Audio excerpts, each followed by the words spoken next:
Juan Kapitulo 6, versikulo 35.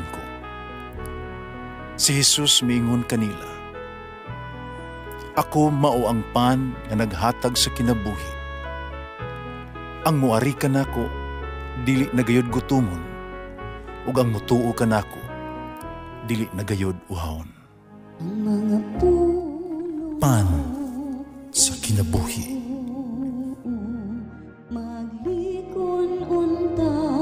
Sa mong pagtuo o gagakakabi sa pagtuman sa imong mahal nga kasuguan. Ang Ginoo manaakan ninyo. Santos ng Ebanghelyo sumala ni San Juan. Si Jesus mihat sa langit ug miingon, "Wala ako mag-ampo alang lamang kanila, kundi alang usab niadtong mituo kanako tungod sa ilahang mensahe. Nag-ampo ako nga mausa unta sila. Amahan, mausa unta sila dinhi kanato. Ingon nga ikaw ania kanako o ako anaa kanimo. Aron mutuo ang kalibutan nga ikaw mao'y nagpadala kanako." Gihatagan ko sila samang dungog nga imong gihatag kanako, haron sila mausa ingon ikaw ako usara. Ako anaa kanila, ikaw ania kanako, aron sila mausa gayod. Ug sa ingon masayod ang kalibutan nga ikaw ang nagpadala kanako. Nga nahigugma ka kanila, ingon nga ikaw nahigugma kanako. Amahan, gihatag mo sila kanako. Buot ko nga bisan asa ako, ato usab sila. Aron makita sila sa akong himaya, ang himaya sa imong gihatag kanako. Kaya nahigugma ka man kanako, bisan pa sa wala pa buhata ang kalibutan. Amahan nga matarong, ang kalibutan wala makaila kanimo. Apan nakaila sila kanimo, o kini silang nakaila kanimo nasayod nga ikaw ang nagpadala kanako. Gipaila ko ikaw kanila, o kini akong padayunon pagbuhat, aron mabatunan usab nila ang imong gugma alang kanako, ug magpuyo usab sila ako diha kanila. Ang Ebanghelyo sa Ginoo. Pasalamati ang Ginoo, kay siya maayo, ang iyang gugma mulungtad hangtod sa kahangturan. Pasalamati ang Diyos sa tanang mga Diyos, ang iyang gugma malungtaron. Pasalamati ang Ginoo sa mga Ginoo, ang iyang gugma balungtaron.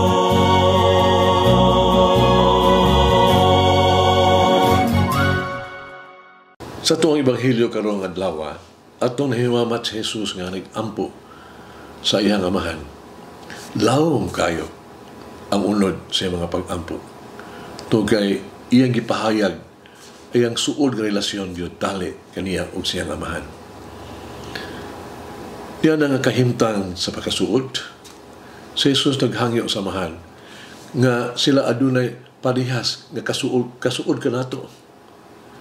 Kini napakita kung sa unsang paagiha si Jesus nahigugma pag-ayo kanato. Sanglit si Jesus ug amahan usara, kay ingon kita nga ang gugma ang gihatag ni Jesus kanato mo'y usa lamang usa ka hingpit nga gugma. Dining pag-ampo nga makaikag nga matigdan nga si Jesus nagpasalamat sa amahan sa paghatag kaniya kanato ingog gasa. Gipakababahandi kita pag-ayo ni Jesus kay gusto niya nga kita makauban niya bisan asa siya. Kini nagapakita kanato sa usa ka paagi kung nganong si Jesus namatay alang kanatong tanan. Gimahal kita pag-ayo na Jesus. Na pinaagi sa iyang kamatayon o pagkabanhaw, gipaambit niya kanato ang iyang himaya. O kini, naghatag kanato paglaong, na kita usab, mabanhaw gikan sa kamatayon, ug maangko nato ang giharian sa Dios. Malulungi kini. How can I make a gift of myself and return to the immense love of the Father? So may ito ang ubuhat. Papagidayag ba? Unang kabubutan ito sa gugma sa amahan ka nato. In my life, how can I fulfill the Lord's desire that all may be one as He and the Father are one?